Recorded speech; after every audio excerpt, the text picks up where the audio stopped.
Our cherished viewers, welcome once again to Understanding Islam here on BEIN TV with me Aisha Muhammad Zakib. To masu kallo da kuma saulara barkanmu da shigowa cikin shirinmu na Understanding Islam wato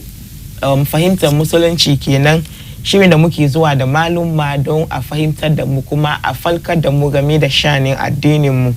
Ba da bata lokaci ba, yau za mu duba wani maudu'i mai matukan muhimmanci da yawanci kamar mun yi wasi da shi, shine abu ne danganci marayunmu. An mutu an bari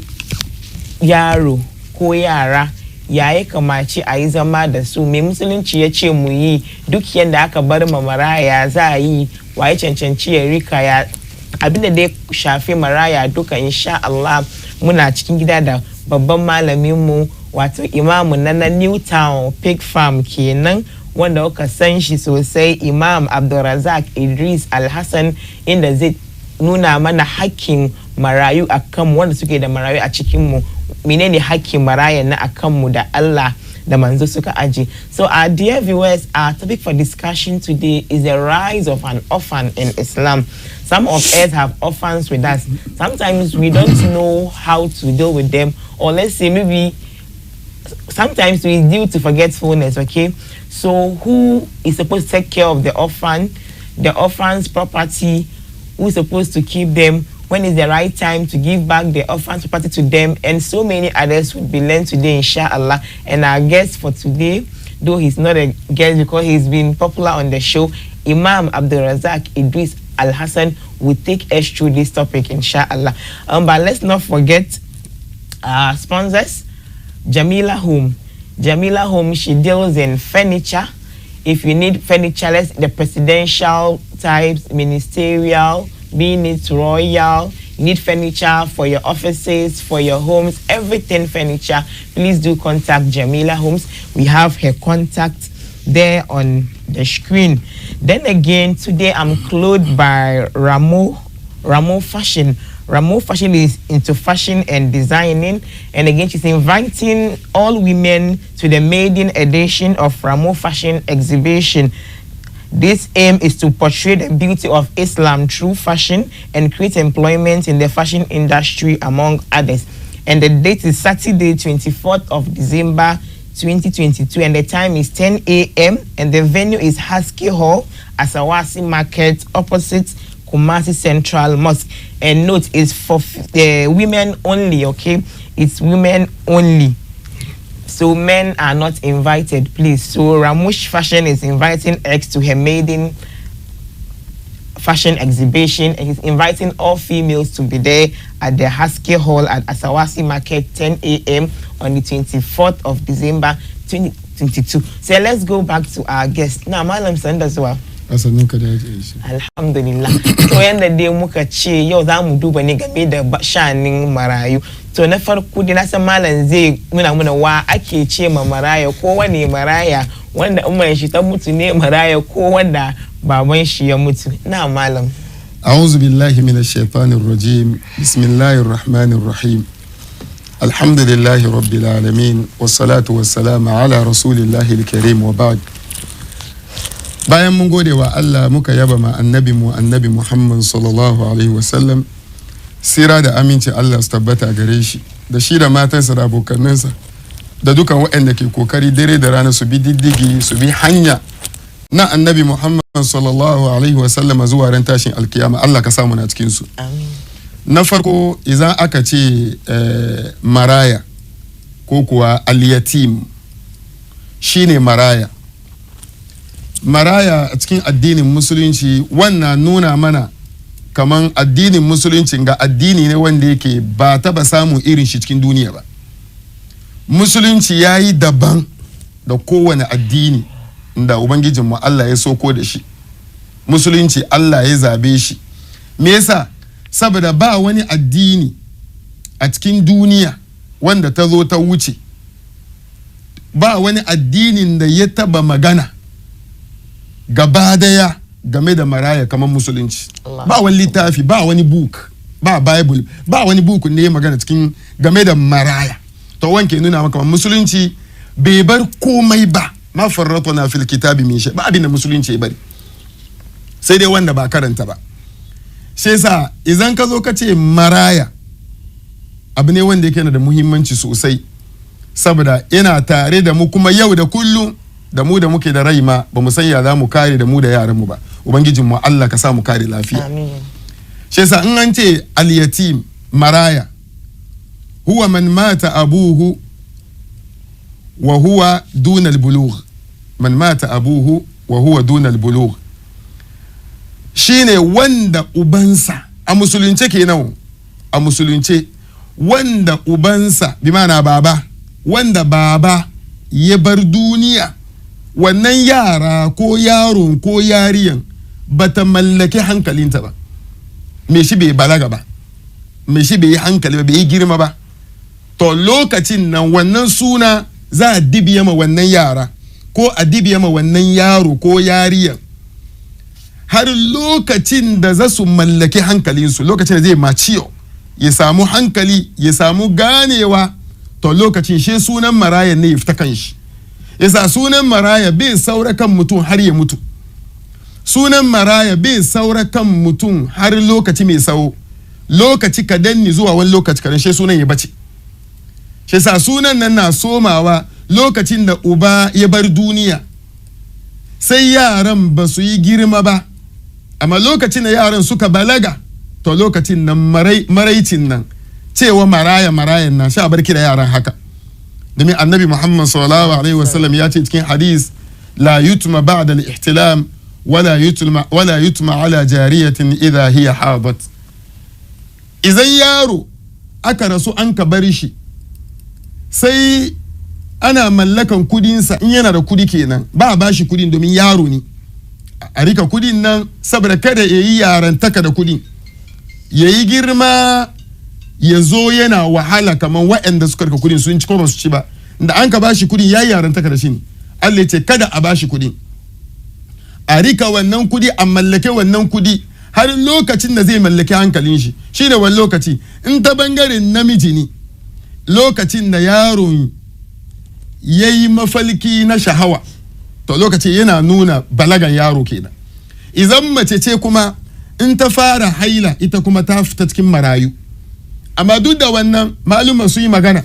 zai yi ta fara haila amma hankalinta bai karfi ba. Zai yi yaron ya fara mafalki na shahawa, namiji ya cika mutum amma hankalin shi bai karfi ba, har wa yau ba dokan kudin shi a bashi, ko da sunan marayan ya fita kan shi. Shi sa yaran na uba ya bar duniya ya bar su, to wa'annan yara su ne marayu. To nan ga me yasa uba, kamar da malama ta ce, shin uwa idan uwa ta rasu ni marayu ko kuwa idan baba ya rasu ni marayu? A shari'ance, a musulunce, idan namiji ya rasu ake ce ma yara marayu. Idan mace ta bar duniya, yaran ba marayu bane cikin addini, saboda uban nan shine wanda Allah ya dibiya mai nauyin ciyarwa. Allah ya dibiya ma kowane baba nauyi ya ciyar da iyalinsa, ya ciyar da matansa, ya ciyar da yaransa. Yana bani mamaki har wa yau cikin wanga zamanin da ido ya bude, musulunci ya wasu, ilimi ya zo kusa, har wa yau namiji yana tambayan wai ciyar da mace ba dole ba. Kan Allah na gaya mai cikin Qur'ani, ar-rijali qawwamuna 'ala an-nisa bima faddala Allahu ba'dahum 'ala ba'din wa bima anfaqu min amwalihim. Kan ubangijinmu Allah na ce mazaje ke da karfi, suke da sai, suke da iko kan mata. Shi Allah ya ce Allah ya daukaka wa'issu su kan wa'issu, walin rijali alaihinna daraja. Allah ya daukaka namiji kan na mace, ba ya daukaka namiji kan na mace saboda walakata da ita ba. ko halittan ba a ya dauka kan namiji kan na mace wurin ciyarwa shine wanda zai fita ya neme da asalin rayuwa kenan jama'a asalin rayuwa muke fadi wanda Qur'ani mu addini mu ya aje ba mu batun gender ba mu batun law ba mu batun rayuwar duniya da turawa a muna gwada asalin rayuwa da shine mace tana nan ni gida mijinta ya je ya neme ya zo ya ciyar da ita ya ciyar da yaran ya shayar da su ya ba su wurin kwana to shi yasa lokacin da uban ya bar duniya wanda ke kula da wannan yara da matan shi ya bar duniya to inda ya bar duniya wa zai kula da wannan yaran marayu kuma suna nan kashi guda biyu akwai marayun da ake rasu a bar musu arziki mun zo mu yi maganarsu cikin kewayenmu na biyu ya za yi da arzikinsu sannan akwai marayun da ake rasuwa a bar su ba komai gida to wannan hakkin marayun wahalan marayun duban marayun kula da marayun she musulunci ya sa muna kwadai wanda ke nema aljanna ya yi gaggawa ya ciyar da wannan marayu she sa jama'a ubangijinmu Allah madaukakin sarki ya yi mana batun marayu cikin alkur'ani surori da dama in ka duba farko cikin suratul bakara aya 2020 aya 220 ko 220 220 ubangijinmu Allah na ce mana ويسألونك عن اليتامى قل إصلاح لهم خير ويسألونك عن اليتامى النبي محمد صلى الله عليه وسلم يسألونك عن اليتامى mutane sahabbaina suna tambayanka game da marayu wanda yanwayensu suka rasu suka bari dan wanka yayanka ya rasu ya bar yara da mata ubanka ya rasu ya bar yara kai girma kanninka kanana ne kai ba maraya bane ku sisters ku ba marayu bane amma kanninku na baban ya rasu sun zama marayu wani abu yanki ya rasu ya bar maraya ya bar yara kanana ba su yi girma ba yaran nan marayu ne sahabbai na tambayanka wa yas'alunaka 'anil yatama suna tambayan kai manzon Allah game da marayu ya za su yi da su wanda an karasu an ka bar musu dukiya da wanda ba bar musu dukiya ba manzon Allah ya ce annabi ka ba su jawabi ka duba Allah ya ce a bada ansawo islahul lahum khair a kyautata musu cikin tarbiyya shine mafi alkhairi ayi musu alkhairi a tausasa musu cikin tarbiyya a kiyaye kudin marayu shine mafi alkhairi wa in tukhalituhum in kuma za ku doki wannan marayu wa in tukhalituhum za ku doki wannan marayun da an ka bar muku ku kare kan yaranku ku yi ta duban su in an tuka da safe kanshin yaranka da kanshin su daidai yaranka na zuwa private school diyan maraya na zuwa private school a ke karfinka government ne yaran na zuwa government school abinda aikin da marayan zai yi ko aikin da yariyan za ta yi saboda marainiya ne wannan aikin nan no yaranki sun yi kin raba musu aiki mana tukhalituhum kin garwaya yaranki da maraya ba ma gane wani ne marayan cikin duban Allah ce fa ikhwanukum ai da ma marayun nan yan wayinku ne they are part of you suna tare da ku shi yasa wanga shine abinda Allah ya kira mu kai mu kyautata ma marayu jama'a akwai wani asiri cikin rayuwa kada in zo in ce na kawo shi karshen yi mantuwa in kawo gaba daya wanda ke son ya jarraba ya duba abin exams dan baka kada ka try ka duba ajiya sister babana yayana try ka duba hustler ko we try ka yi kokari in Allah ya yi maka budi na ci da sha da school fees ba problem ne wurinka ina baka shawara yau yi kokari ka samu wani maraya ka ja yaron nan ki ja yariyan nan ki kare kan yaranki ina baku shawara ka duba wani kin gan budi ka gan kwanciyar hankali kin gan arziki kin gan saki a cikin rayuwanki in kuma kin gan wani jarabta wuri ubangiji ne saboda mi yaran da ake ci a gama da maraya wannan gida talaucin shi na da wuya talaucin shi na da wuya sosai ya ki mai neman aljanna ya kai mai neman yaddan Allah annabi Muhammad sallallahu alaihi wasallam masoyin mu wani rana yana ce masahabbai yace bayan mun karanta miki aya suratul bakara 220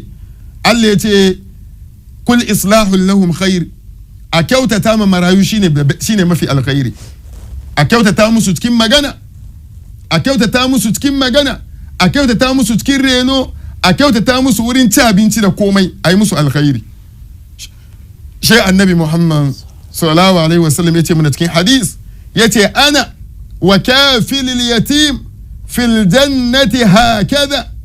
wa ashara bis sababati wal wusta wa farraja bainahuma shay'a aw kama qala sallallahu alaihi wasallam wadana manzon Allah yace masahabbansa ana da ni annabi Muhammad sallallahu alaihi wasallam wa kafilul yatim da wanda ke kula da maraya wanda ke duban maraya uba mai duban gida ubao mun yi bayani da kyau don ta mai ajiya shi na amsa in ba bai rasu ni ko umma akwai magana wuri addinance addinin musulunci in ba in namiji ya rasu zama marayu in namiji ya rasu ya bar umma da yara su marayu ne amma dan mata rasu cikin musulunci ba kiran yara marayu in baba na da rai annabi yace ana ni manzon Allah sallallahu alaihi wasallam wa kafilil yatim da wanda ke kula da maraya da wanda ya doki maraya yake duba wurin cinta wurin cin shi wurin sawan shi wurin kwanan shi kayan irin shi bai son takeice buga yaron nan bai son takeice buga yariyan ta tuna da babanta wanda duka ke duban maraya annabi yace ana wa kafilil yatim ni da mai duban maraya ni da mai tausayin maraya ni da mai ciyar da maraya fil jannati hakaza mun shiga aljanna tare haka wa ashara bis sababa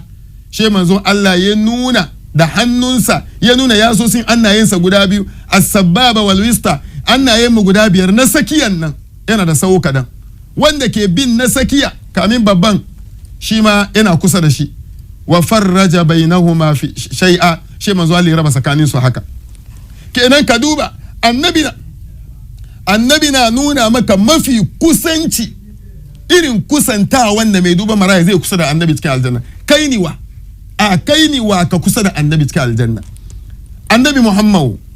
sallallahu alaihi wasallam sahibu shafa'a wanda zai zo ran tashin alkiyama yayi ceto ya beli duniya dukka gama da arna saboda yan wuta ma su je wuta Allah su je aljanna ka samu kana kusa da annabi cikin aljanna annabi ce to ni da mai duba maraya haka za mu shiga kuma ka duba hannun ga na sakiyar da wan ka duba gabin su kadan ne therefore annabi na gaban ka da kadan cikin duban maraya shi sabayin Allah wanga shine abin da musulunci ke kwadaita mana ga wanda duka ke neman yadda Allah ga wanda ke neman aljanna da sauki annabi ubangijin mu Allah yana gaya mana kuma cikin alkur'ani fa ammal yatima fala taqhar فأما اليتيم فلا تقهر الله يتيمنا فأما اليتيم كن مرايو فلا تقهر أي فلا تسيء عليه كاغا مرايا فلا تقهر kada ka muna nama maraya jama'a me muke gani cikin zangonnai mu me muke gani cikin gidajen mu idan mutum ya bar duniya ya bar yara kanana na ba su da hankali kuma ga talauci kuma gida sai a samu masu kokari Allah ya saka muku da alkhairi she me shi ya dauko dan diyan sister shi diyan brother shi diyan abokin shi ko diyan makwabcin shi ne gan talauci sai ya kawo ya sa cikin yaran shi alhamdulillah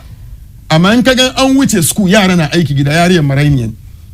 in kaga yara sun wuce school guda na gida the same age tana wahalan share wanke haza da sauka da talla wai maraini yake nan ba wannan ki ba ki cikin wannan annabi ya fadi ba ki cikin wannan annabi ya fadi sam kin doki yariyan matsayin abawa jama'a aji Aisha Allah ya raya miki Fatima amin Allah ya raya mini ma yara na amin ya rabb Allah ka ji tausayin mu gan girman yaran mu amin ku da iyayenku suka yi girma suka kula da ku har ku samu matsayin aure da aiki da university sannan suka rasu kuma kukanku yayi kadan kukanku ya rage kukanku ya rage saboda iyayenku su yi dadin kai kuma ku yi dadin kai aje shi muna cikin zamanin ban tausayi malami ne wakani abuyani family ni da mutum ya bar duniya ranar rasuwa kan makabira ko wurin addu'a sai ka ji mutane su fara alkawali ni na doki yaran nan ko wani organization mu malamin mu ne yayi kokari da addini shi yasa yaran shi guda biyu mu yi kokari mu duba batun su wallahi ba cikawa she guda ba cikawa zafin mutuwa ke bada ke magana kamin ka duba yara sun shiga wani wuri jama'a kowane mutum kowane mutum wanda ya samu ci gaba cikin rayuwa kamar yadda nake zaune ga halin da Allah ya sa ni cikin na malanta wurin malumma na almajirinta wurin mutane na malanta da rayuwa na ci da sha da kwana da mota na ajaisha wallahi ban deserve ba ban deserve ba sam amma ina cin albarkacin addu'an umma Allahu akbar ina cin albarkacin addu'an baba ajiya inde umma ta tashi yi mini addu'a inna lillahi wa inna ilaihi ani kai ko na zama president bai bani mamaki saboda addu'an da ta yi mini ina cikin cin ban kare ba baba addu'an da yake mini ina da rai addu'an bai mutu bari yanzu to ajiya maraya wa zai mishi wannan albarka ina so nuna ba ni ba ajiya isa zaman kinga bakin manki da babanki na cikin sosai producers mu wani ne su malam farin ga duka addu'an iyayensu ne addu'an iyayenku ne me director addu'an addu'an iyaye ne Allah ya muku albarka tu yaran taka kenan Allah ya sa albarka da kin dima mata ruwa no Allah ya muku albarka Allah ya raya ku Allah ya daukaka ku ki zufto ku mommy me yake so na ci kaza baba ban cin ma marayan nana shi nawa zai mishi addu'a maraya wa zai mishi addu'a yaro ya tashi bai balaga ban man shi tara su wedding daddy baba shi bai ji ba yaro bai yin fadiyo ya tashi empty gaba daya to wanga yaro bai da mai taimakon shi Allah bai da mai taimakon shi Allah sai sa Allah ya ce fa ammal yatima fala takhar kin ga maraya kaka yi mishi kaka ku muna na musu hali shi Allah ya ce ara'aita alladhi yukazzibu bid-din ara'aita alladhi yukazzibu bid-din fadhalika alladhi yad'u al-yatim sadaqallahu al-azim Allah ya ce ara'aita alladhi yukazzibu bid-din kana son ka gan wanda bai yadda kamar in ya mutu an tada shi ba kana so ka san me shi ara'aita ya Muhammad annabi kana gani kana son ka gane alladhi yukazzibu bid-din wanda bai yadda kaman akwai kiyama ba kana son ka san me shi wallahi wadansu mu suna rayuwa kaman ba kiyama ajiya malama suna rayuwa kaman kiyama karyan kuma ina son tabbatar miki kin ga zangonnin mu da kike gani a Shama kuma si mamobi nima New Town Madina nan ga shukura sabon zango duba mutane na rike da gidaje da yawa ba nasu bane wallahi na yaran yan wayen su ne wanda an karasu an kabar yaran ba su ma ciwo ba she a kai yaran nan kauye har yaran wanga su zo su yi girma suna tama na baban su ne baba wanda ke jin BEIN TV yau in ka san kana rike da property maraya innal ladhina ya'kuluna amwalal yatama zulma innama ya'kuluna fi butunihim nara وسيصلون سعيرا kudin me kari kan nan baba wani kudi ke wallahi ka san kudin ba da haka ban na maraya ne barin koma kan ayan farko ban cika shi ba ara aita alladhi yukazzibu bid-din kuna son ku ga wanda ya karya ta kiyama ina gan kiyama an ta da muka ba kabari ai muna hisabi a kawo mizani a auna kayan mu a sa mu wutan jahannama a sa wadin su aljanna a sa wadin su wuta Allah shi bai yadda ba musulmi yo bai yadda ba Allah ya ce wa kenan in kana son ka gan wanda bai yadda kaman kiyama gaskiya bane Allah ya ce fadhalika alladhi yad'u al-yatim ai sune wa'anda yaksu alai sune wa'anda suke hana marayu hakkin su yana hana maraya hakkin shi kowane alkhairi bai so marayan ya samu yana rayuwa da maraya rayuwa wanda yake na karfin zuciya kuma aka Allah ya ce ba aka Allah ya ce ba shi yasa da Allah ke so mu sani Allah ya ce kalla balla tukrimuna al-yatim kalla balla tukrimuna al-yatim Allah ya ce abin da ke samun ku ba komai bane la tukrimuna al-yatim ay la tuhsinuna alai ba ku girmama marayu ba ku san darajar marayu ba ba ku san girman marayu ba abin da yasa yau ya zama muna wahala kenan shi yasa bawan Allah wanda duka ya san yana tare da maraya zaba biyu ne in ma ka duba wannan marayan da bai girma ba in baban shi bai bar property ba in ma ka rika wannan maraya da tausayi shi Allah ya yi ma yaranka albarka ko kuwa ka bar marayan ya wuce kila wani ya ji tausayin marayan nan amma ka walakatar da maraya ka hana shi ilimi ko hana ta koya aiki a sa ta talla wallahi al'azim in Allah ya doki ranki ya bar miki yaranki sun wahala kuma yaranki ba su albarka wanda ke neman albarka cikin rayuwa yayi kokari ya ja yaran shi aje nayi wani na ba abokanai na wannan secret inna lillahi ba ku kwada to in baka so aljanna so duniya ko dai ajiya nace ba malama in kina da yara kina ya ki tuka ki ciye saura kina ya school fees ba komban irin da je school ba komban nace neme maraya ko kauye ko gida ko family amma akwai a neme na family farko a neme maraya ba ki kawo yariyan ki sa cikin yaranki hatta former president na da wani kaga kuma former president ka duba shi da yariyan nan sun yariyan ya adopt nan sun very close ya fi yaran shi Allahu akbar kin ga albarkan da ke bin shi ko Allahu akbar da kanin shi duka Ibrahim Muhammad ko wanta wallahi yariyan bata ma san kaman John ya adopt ta bane Allahu jama'a billake musulmi da kai da ayoyi mu daina cutan marayu mu kyautata ma marayu mu girmama marayu kuma kowane maraya da ke cikin society in dai baban shi ya bar duniya hakkin mu ni mu duba shi in ma mu duba shi mu zallan mu ko mu duba shi individual ko jama'a zamanin shedin larabawa inna lillahi shi larabawa sun aiko sannan a duba marayu jama'a larabawa karke so aljanna mu tashi mu nemi aljanna baka asirin rayuwa ku ja marayu ku sa cikin yaran ku yaso ku koluna ku duba ya Allah zai da ku ja marayu ku sa cikin yaran ku ko marayan na wurin man shi ma ba bai kwana wurin ka kana aika school fees kana follow up kana aika jama'a mu tausasa mu marayu saboda annabi Muhammad sallallahu alaihi wasallam shine shugaban marayu.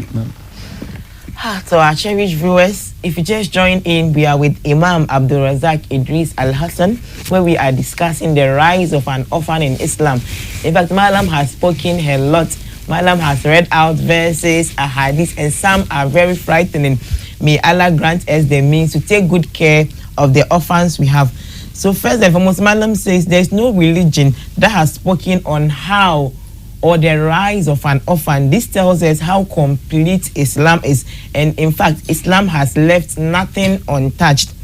So an orphan is a person whose father has passed on. That means when someone's father dies is when the person becomes an orphan, okay? And at the time of their death, the person is still an infant. He or she is not matured yet. This means if you are matured, you won't be called an orphan. So the title an orphan does not remain till death, does not remain forever. It's only when a father dies and the child is still young, they have no control of their reasoning. That's when we call the child an orphan. And Malam says this is because Prophet Sallallahu Alaihi Wasallam once says if a person dies and leaves a child while the child is still has no control of their memory, someone should keep their property. If a father dies and leaves a child with a property, someone should manage the wealth until the child gains his right memory, or until the child is matured and is able to reason. So this tells us that if you are matured before your father passes on, you are not an orphan. Then Malam says we have two types of orphans. We have one that the parents would die leaving behind wealth or property, and we have others too that the parents would die leaving behind nothing. Then again, Malam also explained at what point do we say a child has matured. In case a father dies and leaves a child, at what point do we say a child has matured for us to give back their wealth or not? Madam says we would throw more light on that. But if it's a boy, when he starts to have wet dreams, then we consider that he is mature. Though scholars have spoken a lot around this, we can have a boy who starts having wet dreams, but still their reasoning is not intact. So at that point, we can't hand over the wealth to him. And when it's a female, when she starts to menstruate, but we can have someone who starts at an early age, that doesn't mean she has matured to hand over the wealth, so that she does not misuse and later on come to cry that she has not been taken good care of. Okay, so Malam went ahead and mentioned an ayah where Allah says, men, Allah says, that men have power over women. Someone will say, why should the father, only when the father dies, that one becomes an orphan and not the mother? And Malam says, Allah has given that power to men. They have power over women. The power doesn't mean they should misuse it on women, but they are the heads. They go out to strive and fend for their family and their children. That's how come when the father dies is when one is an orphan and not the mother. Okay, then the two types of orphan, one that is left with property and the other that is left without property. So the one that is not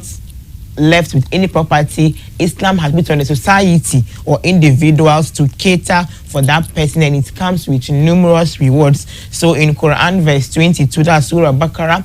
Malam quoted the ayah which says, وَيَسْأَلُونَكَ عَنِ الْيَتَامَى قُلْ إِصْلَاحُ لَهُمْ خَيْرٌ. The people came asking, how should we do with our orphans? What should we do with our orphans? So Allah Azza wa Jalla revealed to the Prophet ﷺ, they ask you concerning the orphan, tell them that giving the orphan the best of upbringing is what is expected of them. That means catering for what they should eat, what they should drink, their clothing. If it's education, that means we should give them the best of upbringing is what we have to do. And he says, if you take them as yours, let them merge them with your children. Malam says, people sometimes do well when a relative or a neighbor dies. We have people on the spot making promise that, oh, I'll take care of this and that. Fine, they take them in, all right. But when they break and see every child has left for school, and you see one in the house, she's the one washing bowls, sweeping, going and coming, that is the orphan child that has been left. And that's not what we are told to do. If you don't have the means, leave them so that someone else would take them. Let's not say on the spot, I'll take care of them, and when your children have left for school, or when your children are in private schools, then they are in a government school, or what your children eat is not what they eat. That's not what the verse says. If you can merge them and make them yours, then of course they are your brothers in deen. So Malam says he has given everyone a test. Let's all go and try this. Everyone should try. Look in the community, maybe in your family first. If there's any orphan, either in your family, community, in a village,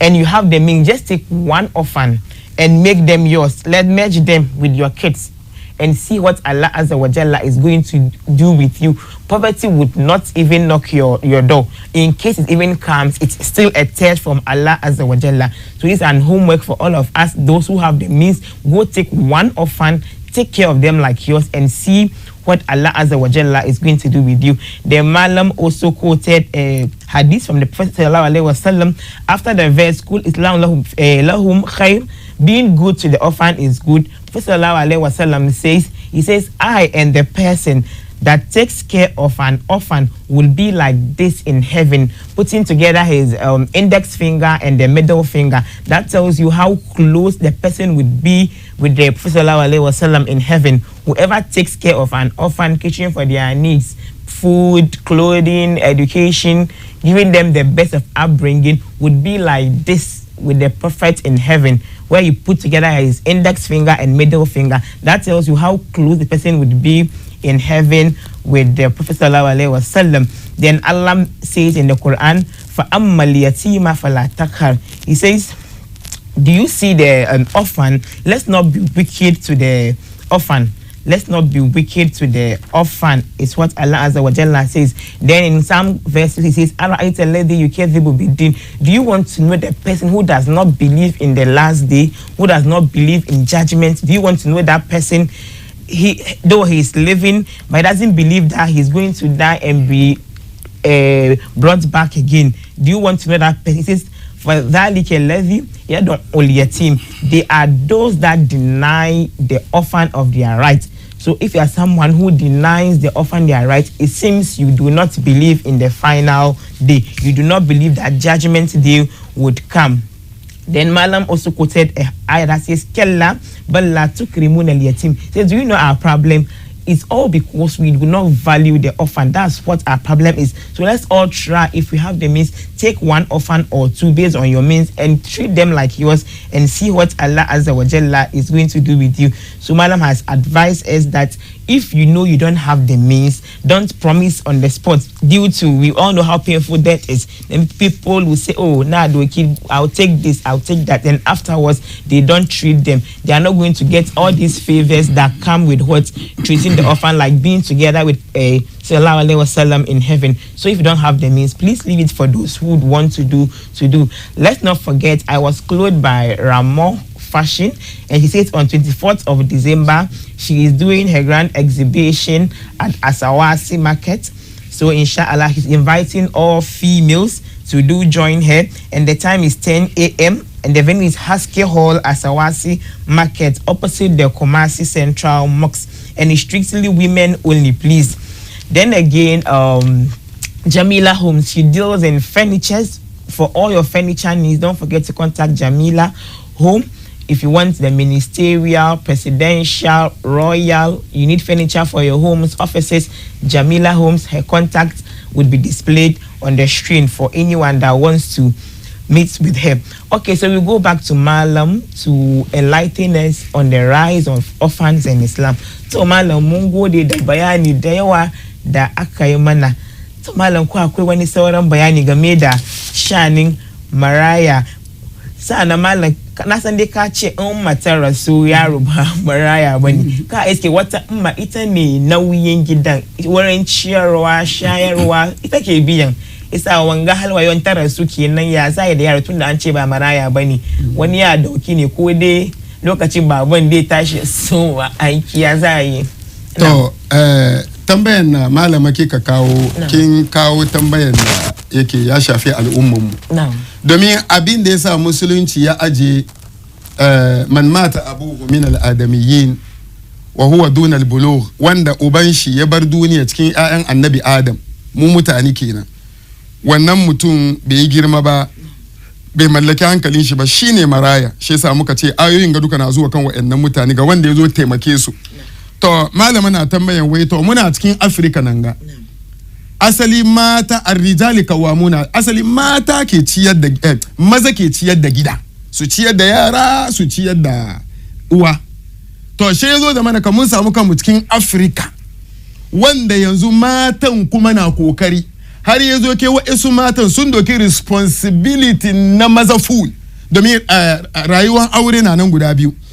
Akwai wanda uku ne, akwai wanda namijin ke dokan rayuwar full gaba daya, ya ciyar da yara, ya ciyar da mata, har yake sarkunni. To Allah ya ba kowa wanga. Wannan arziki ne, iko ne da imani da zuciya. Sannan akwai na biyu wanda ana 50-50, da wannan dai shi dai mu duka muke rayuwa kai, don ban gan wannan namiji ba. Akwai wani kuma mace na kawo half, ya kawo half, ko Turai ne ko Ghana. Ana nana dabara, ana taimakon yara, wannan biyan light bill, wannan fil gas, aka suke tanyan juna. Shi yasa matan na aiki waje, mazan na aiki. Sannan akwai wanda akwai 70-80, akwai 70-30, akwai 80-20. Shine namijin na kokari 80%, amma matan ko tana da ta sa hannu kadan kadan tana sana'a. Sannan akwai wanda Allah ya kiya, shine namiji ya relax, ya dauki wai aikin shi ya bata, bai da nayi. Shi yasa bai da nayin nan matan ke aiki. To shine malama ke tambayan malam, in dai mun ce mai duban yaran shine baba, in ya bar duniya yaran su zama marayu ba su mallaka hankalin su ba, a community su duba yaran su shiga aljanna, mun ji ayoyi. To malam yanzu in mammo ke duban yara, baban bai da karfi, mana ya zama rago. Ba muna batun baba wanda ke kokari ya neme amma bai yin ya yana kokari amma a arzikin she Allah ya ma uwan budi wannan ba shi topic ne ba wanganga da muke magana baban ya mai da kanshi makiyaci ya relax har matan ta take over gida duka ita ke duban yaranta school da makaranta da ci da sha da kaya har ta duba baban ma akwai wanda matan shi za ta canta sai kaya wanga firan da ya faru mini za ta canta sai kaya mijinta ya zama rago ita ke ciyar da shi da yara ya fito masallaci asuba ta wuce airport she da ya kira ta kin wuce ni wai ina airport ai ka ji manaili wai baki bar mu da kudin mu ba wai duba karkashin tebur na bar kudin ke da yara kaga bin ya juye kenan to irin wanga matan da ke duban yara su duba namiji kuma nan in su suka rasu yaran wallahi yaran sun doki hukuncin maraya domin ana duban alhikma maksudu shari me Allah ke son cikin yaran bi mana me kula da yara ya bar duniya al'umman musulmai ku doki yaran to shi yasa me kula da yaran nan shi ita ne mace shi yasa malamin mu Sheikh Umar Imam ahli sunna wal jama'a Allah kiyaye shi ba shi tsawon rai da lafiya yace ba wa ko dai sun maza zaman su duniya bai da amfani da ya fi su mutu ni yaso a san kamar yaran su marayu ne yaso in an zo ana bada taimako na yi mi don an zo cikin society ana bada taimako marayu kuma ga yaran shi na da rai sun fi marayu kuma ya zama rago muna batun rago ba mai kokarin na bai zuwa ba shi yasa idan mace ta bar duniya ita ke duban yara shi yasa mai duban yaran mai karfin gida ya fadi to ya kamace a taimaka ma yaran kamar yadda ake taimaka ma marayu sannan kuma malama kowai sani marayu na da wani asiri kuma banda kamar suka shigo cikin gidanka in ke mai gona ne ka gayyan da gonan ke tashi da sauri in ke mai nace buka albarka zalla marayu ke kawo cikin gida kuma ka lura sosai yaran marayu suna albarka domin takaicin da ke bugun saurin iyayensu da yana bar suna da zafi ido suna neman su achieve in suka samu support kadan sun zama mutane malama to wani mawaki yace hasabul yatimi sa'adatan anna alladhi nashara alhuda fi an-nas 'asha yatiman wai kowani maraya yayi shi yayi proud kamar shi maraya ne saboda me yasa zai yi proud abin da yasa wannan maraya zai yi proud saboda wanda ya kawo musulunci duniya ya spread addinin ga ya lead mutane ya kawo mana lighting ga muke cikin yawan ga wai shi da kan shine shugaban marayu yasa wanda ya girmama maraya ya girmama annabi Muhammad sallallahu alaihi wasallam domin annabi in kana neman maraya sosai shine annabi Muhammad don baban shi ya bar duniya ina cikin ciki shi yasa wedding baba annabi bai taba fita bakin shi ba sannan kuma umman shi ta bar duniya yana kasan shi CS ina kasan shekaru 6 sha Allah ya ce alam yajidika yatiman fa'awa alam yajidika yatiman fa'awa kai annabi ba mu same ka maraya ba ai wanda ke da baba da umma su ake duban su har su yi ilimi har su yi school su yi hankali to kaifa ke annabi mun same ka yatiman mun same ka maraya ba umma ba baba baka kin CCS ba fa'awahu she muka bar aka baka training wanda ya fi nan da baba wurin kakanka farko Abdul Muttalib ya karbi yaro ya rika yaro yana fama da yaro bai kai wani lokaci mai sau ba Abdul Muttalib kuma ya fadi she Rafani ya doki Abu Talib da Rafani ya doki ya sa annabi cikin yaran shi in annabi na zaune dindin Kaaba karkashin Kaaba ana ci abinci annabi na zaune kusa da shi kowanta mina wurin kafan shi ne in an zo za a dame shi ce da'u ibni cikin sira da'u ibni ku bar mini dana ku bar annabi yajidika alam yajidika mun same ka marayu fa'awa muka baka training mai kyau malama dan baki wani tarihi wani sahabi wanga zuwa almajirai ke wani sahabi ke da hadisai da yawa cikin na baki kyauta muka kare Abu Huraira shi ke da hadisai da yawa cikin littattafai shi yasa ni wai su suke son su bata Abu Huraira domin ka hetin shi ka heta hadisan shi ka heta hadisai ka heta annabi mu shiga gonan su Allah shiryar da su Abu Hurairah ke wuce